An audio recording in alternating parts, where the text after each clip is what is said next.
Jewellery Hanamkonda ప్రారంభోత్సవ offer flat 20% VA December 14 నుండి 22 వరకు. నమస్కారం, వెల్కమ్ టు ఐ డ్రీమ్. ధర్మ మార్గం విత్ విజిత కార్యక్రమానికి స్వాగతం.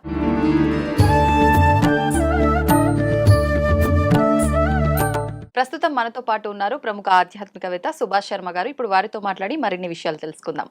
నమస్కారం గురుగారు. గురుగారు, మార్గశీర మాసంలో వచ్చే అమావాస్యకి ఏదైనా ప్రత్యేకత ఉందా? ఆ రోజున ఎటువంటి విధి విధానాలు ఆచరిస్తే బాగుంటుందో తెలియజేయండి. తప్పకుండా. ముందుగా ప్రేక్షకులందరికీ శ్రీమాత్రే నమః, శ్రీ గురుభ్యో నమః. నమో దేవ్యై మహాదేవ్యై శివాయై సతతం నమః.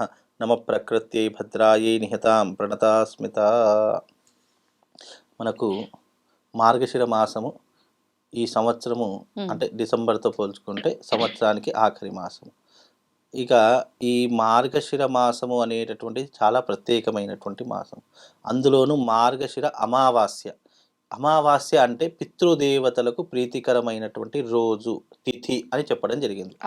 అయితే ఎవరైతే పితృకర్మలు సరిగ్గా ఆచరించలేదో, పితృకర్మలు ఎవరైతే సరిగ్గా చేయలేదో అలాంటి వారి కోసం ఇదిగో ఈ అమావాస్య రోజు వినియోగించుకోవడం ద్వారా పితృదేవతలు సంతోషం చెంది వాళ్ళు ముక్తిని పొందేటటువంటి అవకాశం అమావాస్యకు ఏర్పడినటువంటి రోజు. అయితే ఈ అమావాస్య ప్రత్యేకత ఏంటంటే, ఎవరైతే మధ్యంతరంగా చనిపోయినటువంటి వాళ్ళు ఉంటారో, వయసు మీరకుండా చనిపోయినటువంటి వాళ్ళు ఉంటారో, లేదా అకస్మాత్తుగా రోడ్డు ప్రమాదంలో కానీ లేదా అకస్మాత్తుగా ఏదైనా అనుకోనటువంటి సంఘటనల వల్ల చనిపోయినటువంటి వారు కానీ ఎవరైనా ఉన్నట్టయితే, అంటే అంటే వాళ్ళంతట వాళ్ళు ఆత్మహత్య చేసుకొని చనిపోయినటువంటి వారు కానీ ఎవరైనా ఉన్నట్టయితే అలాంటి వారి కోసం ఈ మార్గశిర అమావాస్య చాలా ప్రత్యేకమైనటువంటిది అని చెప్పడం జరిగింది. కాలం తీరకుండా ఎవరైతే మరణిస్తారో వాళ్ళు ప్రేత రూపకంగా సంచరిస్తారు. గాలి రూపంలో, ధూళి రూపంలో, చెట్ల రూపంలో, పుట్టల రూపంలో వాటి మీద సంచరిస్తూ ఉంటారని శాస్త్ర నిర్ణయం. అలాంటి వారి కోసము ఈ అమావాస్య రోజున పితృతర్పణము, పితృయాగము, అలాగే గంగా స్నాన విధిని ఆచరించడం ద్వారా వాళ్లకు ముక్తి కలుగుతుంది అని శాస్త్రవచనం. కోరికలు తీరకుండా చనిపోయినటువంటి వారు కానివ్వండి, మధ్యంతరంగా కాలం చేసినటువంటి వారు కానీ అలాంటి వారి కోసం పితృతర్పణం, పితృయాగం చేయడం ద్వారా ముక్తిని పొందుతారు అని శాస్త్రవచనం. ఈ యొక్క అమావాస్య కూడా అదే కోవకు చెందినటువంటిది. ఉపవాస దీక్షను ఆచరించడము, గంగా స్నాన విధిని ఆచరించడము, పెద్దవాళ్లకు తర్పణ విధిని ఆచరించడము, మధ్యాహ్నం 12 అపరాహ్న వేళ అంటారు. మధ్యాహ్నం 12 నుండి 2 గంటల వరకు అపరాహ్న వేళ అని అంటారు. ఈ అపరాహ్న వేళలో పితృదేవతలకు తర్పణ శాస్త్రం అందించడము, మనం తినేటటువంటి అన్న పదార్థం ఉంటుందో ఒక ముద్దను పక్కన పెట్టి ఆ ముద్దను పితృదేవతలకు అంకితం చేయడము, ఇలాంటివి చేయడం ద్వారా మనకు ముక్తి కలుగుతుంది. నిజంగా శాస్త్రం ఎంత గొప్పది అంటే, భగవంతుడి యొక్క అనుగ్రహానికి అనేక మార్గాలు సూచించారు శాస్త్రంలో. కానీ పితృదేవతల యొక్క అనుగ్రహం పొందడానికి మాత్రము శాస్త్రం నుండి 2 మార్గాలు. ఒకటి పితృయాగము, రెండవది పితృతర్పణము. ఈ రెండుటి ద్వారానే పితృదేవతల యొక్క అనుగ్రహాన్ని మనం పొందవచ్చు. కాబట్టి ఇక్కడ శాస్త్రం ఏం చెప్పింది అంటే, భగవంతుడి యొక్క అనుగ్రహం ఉన్నా లేకపోయినా, భగవంతుడి యొక్క అనుగ్రహం కాస్త తక్కువైనా, పితృదేవతల యొక్క అనుగ్రహం మాత్రం సంపూర్ణంగా ఆ కుటుంబంపై ఉండే తీరాలి.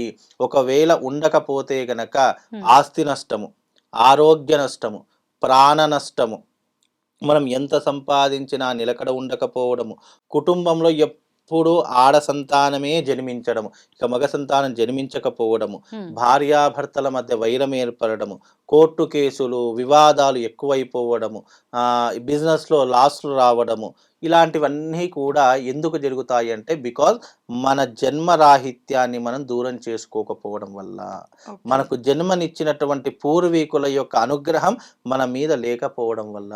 ఎగ్జాంపుల్గా, ఉదాహరణకు మనం ఎవరైనా మన ఇంట్లో కానీ మన కుటుంబంలో కానీ మనం సొంత ఊళ్ళోకి వెళ్ళినా కానీ మనకు బాగా తెలిసినటువంటి వాళ్ళు కానీ, అరే అన్నీ మీ తాత పోలికలు వచ్చాయిరా, నీ కొన్ని చేష్టలు, నువ్వు చేసే అలవాట్లు మీ తాత అలవాట్లే ఉన్నాయిరా, ఇలా కొన్ని మన మీద ప్రభావితం చూపిస్తే అలవాట్లు కానీ మనం చేసేటటువంటి ఏవైతే విధానాలు ఉన్నాయో పూర్వీకులను సూచిస్తూ కొన్ని అలవాట్లు వస్తాయి. ముఖ కవిలికలు కానివ్వండి, పోలికలు కానివ్వండి, ఇలాంటివి వస్తూ ఉంటాయి.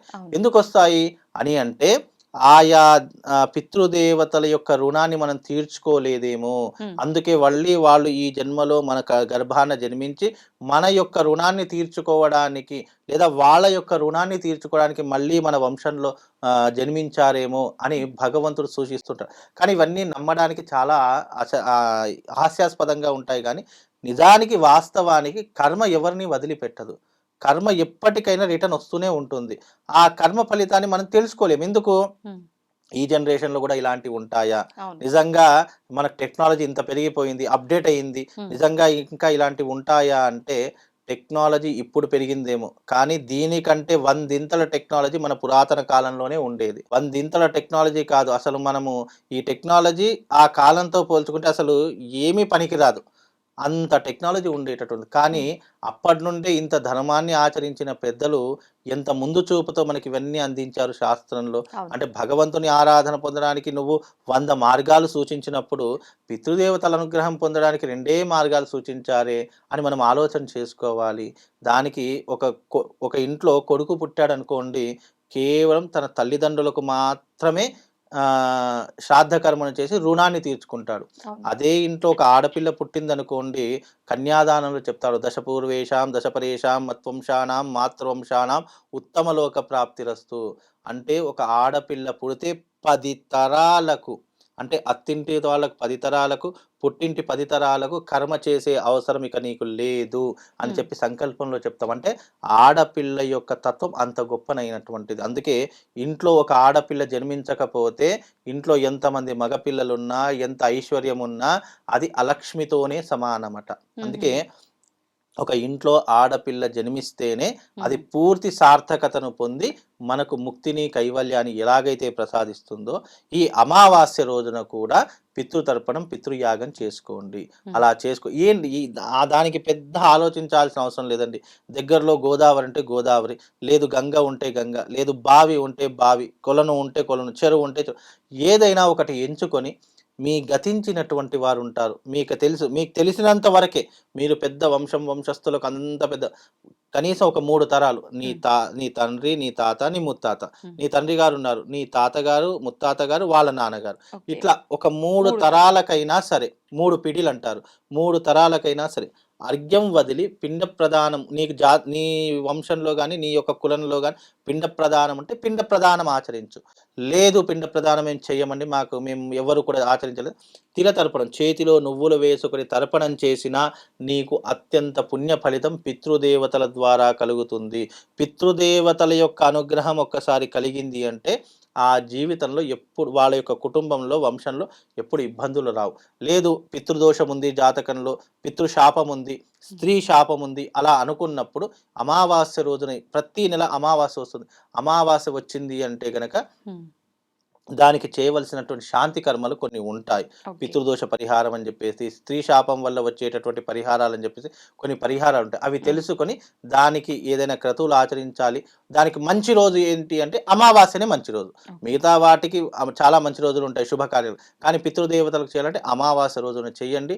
తప్పకుండా దాని నుంచి విముక్తి పొంది మీ పితృదేవతలకు సంపూర్ణ అనుగ్రహం పొంది అమావాస్య యొక్క పరిపూర్ణమైనటువంటి అనుగ్రహాన్ని మీరు పొందగలుగుతారమ్మా. ధన్యవాదాలు గురుగారు.